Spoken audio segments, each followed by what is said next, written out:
자, 슬랩 치겠습니다. 하나, 둘, 셋.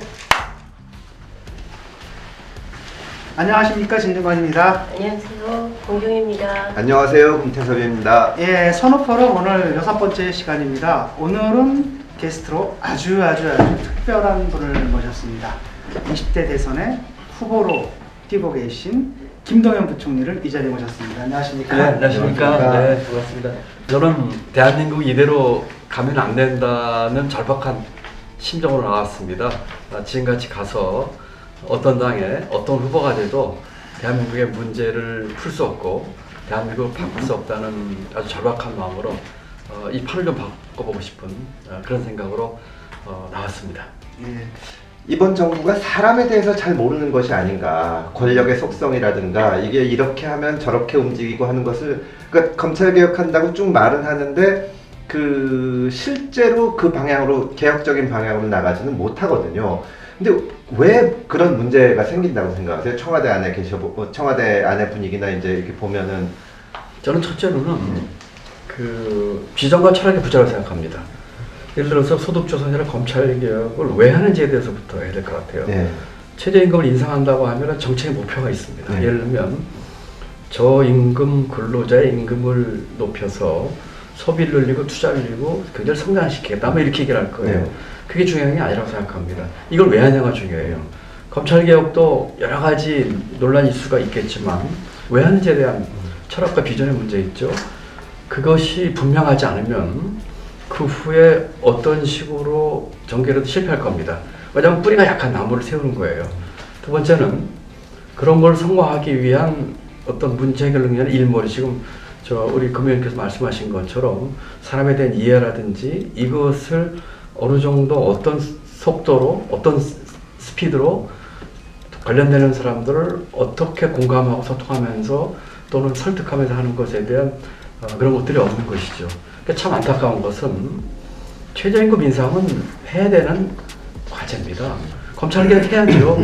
그런데 이와 같은 과정과 오류를 통해서 많은 국민들로 하여금 그거 자체가 마치 나쁜 방향 내지는 그 내용처럼 느껴지게 하는 것이 아까 제가 말씀드린 진보의 가치를 추구한다고 하면서 진보의 가치를 해치고 있다고 하는 것입니다. 물론 똑같은 비판을 과거 보수 정권에도 할 수 있습니다. 어떤 보수 정권은 그보다 더 할지도 모르죠. 왜냐하면 보수가 뭔지도 모르는 사람들이 보수를 얘기하고 있으니까요. 그래서 이런 것들이 복합적으로 돼 있어서 참 답답합니다. 보게 되면 이제 진보의 가치라든지 이런 것으로 움직이는 게 아니라 슬로건인 것 같아요. 그러니까 자기의 정치적인 지지자들을 결집시키는 슬로건으로 이걸 해야 되고, 그러니까 그걸 왜 해야 되는지도 까먹고 어떻게 해야 되는지도 관계없고 일단 무조건 해야 된다. 이렇게 밀어붙이다 이제 모든 문제가 발생하는 것 같은데요. 예, 제가 이제 어려운 질문을 하나. 예, 어려워. 갑자기 긴장. 저기 부총리까지 하시고 이제 정책에 대해서는 저도 참 이 책 보면서도 많이 했는데요. 이제 대통령 후보를 나서셔서 대통령으로 당선되시면은 이 외교 문제도 굉장히 중요할 거라고 생각을 합니다. 지금은 특히 미중 간의 대립이 아주 격화되고 있고, 또 우리와 가장 가까이 있는 일본과의 관계도 지금 최악으로 치닫고 있고, 그러면서 이제 뭐 퍼드니 이런 여러 가지가 있는데, 외교에 대해서 기본적으로 미중 사이에서 어떤 길을 걸어야 할까요? 전반적으로 우리가 외교에 있어서 지금 이번 정부에서 큰 바람직하지 못한 결과를 많이 냈다고 생각하는데, 대한민국 외교가 추구하는 기본 원칙과 방향에 대해서 모든 국제사회가 알게끔 해야 됩니다. 예를 들면 우리가 추구해야 될 가치에 대한 민주주의, 인권, 기후 문제, 환경 문제라든지 또는 나보다 비핵화 문제라든지 분명한 원칙을 가지고 그 원칙에 따른 외교의 사회들을 계속 축적을 해나가서 다른 국가에서 볼 적에 한국은 분명한 원칙까지 하나는 보여줘야 되는데, 마치 조금 압박하면 조금 압력을 너무 바뀐다든지 따른다든지 이렇게 해서는 안 되겠죠. 아마 차기 정부에서 제1의 과제는 그와 같은 원칙 하에서 미국과의 신뢰관계의 돈독함과 중국과는 경제 파트너입니다. 경제 파트너로서 각자의 가치에 맞게끔 하는 원칙을 가지고 서로 간에 분명 입장을 쳐야 될 것 같고요. 그 다음에 가장 시급한 건 일본과의 관계, 정상을 생각합니다. 지금 일본을 우리는 보는 데 있어서 또는 중국이나 미국도 마찬가지지만 특히 국내 정치용으로 이용을 하는 시도가 많았거든요. 이 자체를 철저히 불신시킨다고 생각을 하고요. 일본이 한일 문제는 한미 관계에 있어서도 중요한 한 축이 되고요. 대북 문제에서도 마찬가지로 하기 때문에 아주 시급한 관계 정상은 필요하다고 생각합니다. 특히 이제 대북 관계는 어떻게 보십니까? 대북 관계에 있어서도 이번 정부에서 지나치게 저 자세 또는 대북 관계로 인해서 외교 관계를 제대로 정립하지 못하고 흐트러뜨리는 그런 결과가 많이 빚었다고 생각을 합니다. 대북 관계에 있어서도 우리가 분명하게 비핵화 문제라든지 또는 평화 공존 문제라든지에 대해서 우리 입장을 갖고 있으면서 일관되고 그리고 강단 있게 갔어야 된다고 생각을 합니다. 그렇지 못하는 것 때문에 지금 많은 외교 관계가 대북 관계에서 꼬인 것들이 많거든요. 거기에 대한 시정과 분명 원칙의 확립이 필요할 것 같습니다. 최근에 이제 이재명 후보 경제 브레인으로 최대근 교수인가 그분이 갔는데 그분이 그런 얘기를 하는 거예요. 아니 한국은행을 해서 돈을 갖다 빵 찍어내가지고 풀게 되면은 지금 저금한 사람들 저축해놓은 사람들의 화폐 가치가 떨어지기 때문에 그걸로 이제 분배하면 되는 거고 결국 정부의 돈을 뿌려서 그렇죠. 결국 누구한테 주느냐의 문제다. 그러니까 통합위원회인가 거기 이제 민중 대표가 들어가서 이렇게 하자 뭐 이런 얘기를 하는데 이게 도대체 MMT론도 아니고 어떻게 보십니까 그 얘기는? 어불성설이죠. 네. 미국과 같이 자기들이 통화를 발행해서 어떤 국제적으로 힘을 가지고 있는 나라를 기축통화국이라고 합니다.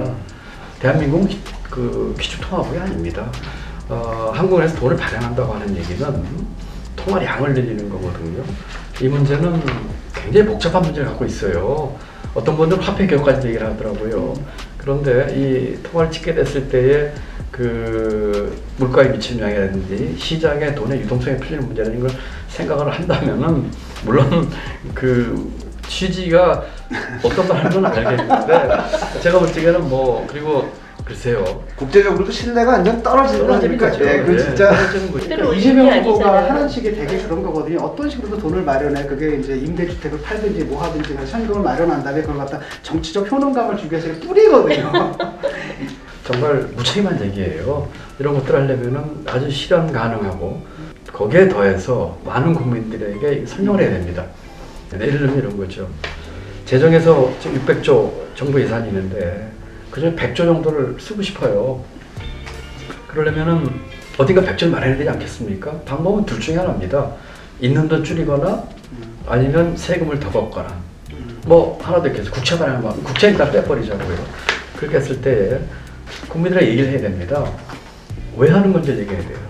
이 돈을 어디에 쓰기 위해서 하는 것에 대해서 분명한 설명과 이해와 합의를 봐야 됩니다. 물론 갯벌하면 보지 않았겠죠. 그리고 이걸 하기 위해서는 그 다음으로는 그런데 우리부터 허리띠 졸라매겠습니다.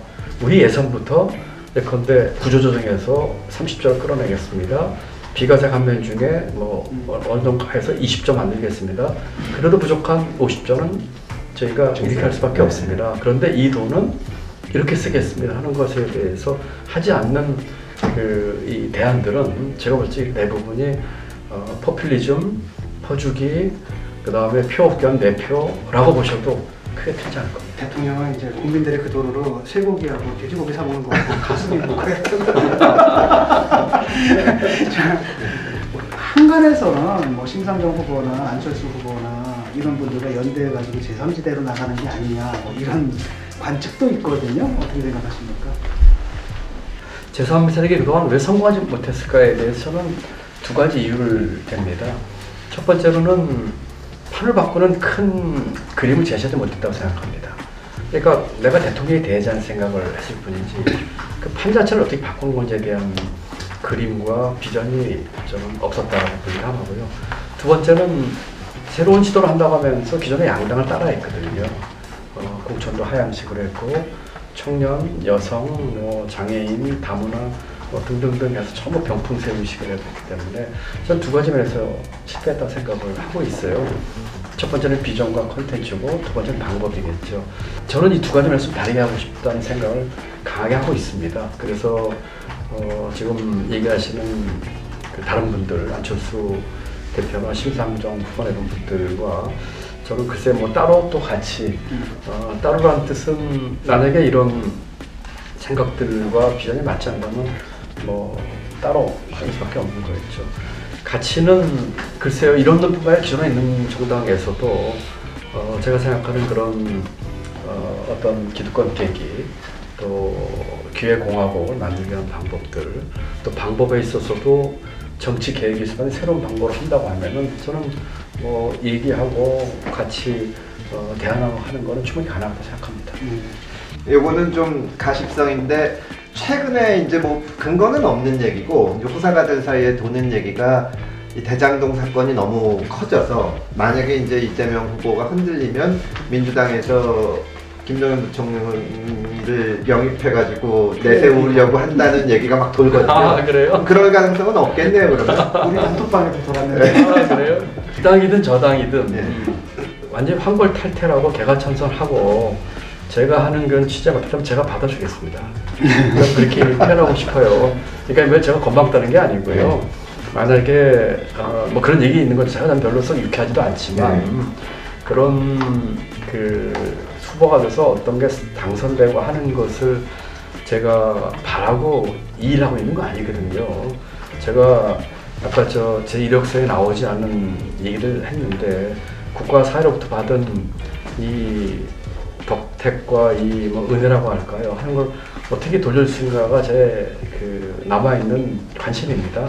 그렇다면은 그렇게 됐으니까 꽃과 맞으니까 와서 뭐 그럴 일도 없겠지만 하는 거 바라지 않고요. 제가 약간 역설적으로 얘기했습니다만 제 취지와 제 비전과 제 컨텐츠에 맞게 한다고 그러면은 그러면 제가 받겠습니다 하는 말씀으로 답을 가름을 하도록. 지금 뭐 거대 양당들이 있는데 그 각 당 좀 평가를 좀 해주십시오. 지금 이게 뭐 국민들의 그 뭐랄까 신뢰를 좀 못 받고 있거든요. 신랄하게 해주세요. 네, 붕어빵에 붕어는 없다. 더불어민주당에 더불어는 없다. 국민의힘에는 국민은 없다. 라고 생각합니다. 그리고 제가 출마선언 동영상에서 제 출마선언 동영상을 혹시 안 보셨더라 한번 보길 권해드리고 싶은데 그 20대에 특수학원밖에 나온 6명의 자원봉사자가 찍은 동영상인데 제가 어디서 그런 얘기를 했습니다. 흔히들 보수는 계획에 의지가 없고 진보는 능력이 없다고 합니다. 아닙니다. 두 당 다 의지와도 능력도 없습니다. 라고 얘기했어요. 그 하나 더 비유를 드리자면은 조지 웰이 동물농장이라고 하는 유명한 소설이었죠. 동물농장에는 돼지와 개들이 반란을 일으켜서 사람을 쫓아내고 농장을 그 권력을 잡죠. 그 인간 이상으로 그 뭐라고 할까요? 권력을 전행하고 전제주되고 하는 것이라는 걸 다 알고 계실 거예요. 지금과 같은 우리 정치판이라면 다음 정부에서 누가 정권을 잡아도 저는 똑같을 거라고 봅니다. 이 판을 깨지 않으면 저는 그렇게 할 거라고 봅니다. 지금의 양당을 저는 동물농장에서 나오는 그 풍자와 그 우파를 대입시켜도 틀지 않아 보기 때문에 제 표현이 제가 점잖게 말씀드렸는지 몰라도 굉장히 우리 금연 말씀대로 아주 신랄하게 저는 드린 말씀을 생각합니다. 정치권 말들이 너무 험해가지고 지금 그다지 신랄하게 하잖아요. 네. 얼마 전에 저희 이재명 후보하고 토론하자라고 제안하지 않으셨나요? 네네네, 그런 제안 그래서 몇 번 방송에서 했었죠. 그분을 딱 만나면 어느 부분을 딱 가장 핵심적으로 그 지적하고 싶은 게 뭔지. 그다음에 두 번째로는 이제 보수 쪽에도 좀 있지 않습니까? 윤석열, 홍준표, 유승민 이런 분들과 1대1 맞서대결을 벌인다면 어떤 부분을 짚고 싶은지 각각 좀 짚어주십시오. 아니 제발 좀 마스터기를 한번 해봤으면 좋겠습니다. 아마 잘 안 하시려고 할 거예요. 하시려고 할 겁니다. 그러니까 아마 여기 선호 포럼에도 분들 나오려면 저처럼 선뜻 나오기 쉽지 않으실 거래요. 이 맹수 같은 분들이 계신데 저는 그 해봤으면 좋겠어요. 뭐 제가 다른 뜻이 아니라 국민들 앞에서 그 하는 거죠. 저는 뭐 다른 사람처럼 남 욕하고 뭐 헐뜯고 그런 거 하지도 않을 거고 할지도 모릅니다. 그렇지만 갖고 있는 생각 가지고 얘기를 해보고 싶고요. 제가 가장 궁금한 거는 대한민국을 어떤 나라로 만들고 싶은가에 대한 그분들 생각을 듣고 싶어요. 그분들은 무슨 생각 갖고 계실까가 제일 궁금합니다. 국민들 앞에 각자가 이루고 싶은 나라에 대한 얘기를 했으면 좋겠고, 그리고는 뭐 사전 질문지 없이 그냥 또 좋겠고, 그냥 저 난상 토론을 벌려서 또 부족한 점도 있겠죠. 저도 부족한 들 인정도 하고 국민들 앞에 샅샅이 보여줬으면 좋겠고. 근데 이제 그 전에 대장동이 됐던 뭐 그 고발 사주가 됐고 빨리 정리됐으면 좋겠습니다. 네. 빨리 정리가 돼가지고 이게 이제 아까 제가 말씀드린 어항 속에 흙탕물 가라앉히는 작업일 수도 있고 그런데, 그래서 적어도 지난번에 그 김정인 박사님 뵀더니 여러 좋은 주제 얘기를 많이 했는데 그 중에 지도자의 덕목이라는 얘기 한 것 중에 도덕성 얘기를 이번에 강조하시더라고요. 적어도 우리 국민들이 보시기에 우리 지도자가 뭐 성인 군자까지는 아니더라도 도덕적으로 일반 시장의 장삼 이사들 또는 그 이상의 도덕성 갖추셔야 될 것 같고, 품성과 인성도 좀 국민들에게 나름대로 존경받는 분들이 되셨으면 좋겠어요. 그런 것부터 정리되고는 정말 난상토론 벌리고 그냥 저 주제도 없이 사회자도 그냥 무작위로 뽑았더니 진중권 작가가 나오셨다. 제가 옛날에 그 의도적으로 뽑은 것 같습니다. 예, 오늘 말씀 감사합니다. 그 바쁜 시간 내주셔서 너무 감사하고요. 네. 이제까지 시청해주신 여러분께 감사드립니다. 다음에 뵙겠습니다. 안녕히 계십시오. 감사합니다. 좋은 말씀 아이, 그 말씀이요. 고맙습니다. 제가 아주 대화가 즐거웠습니다.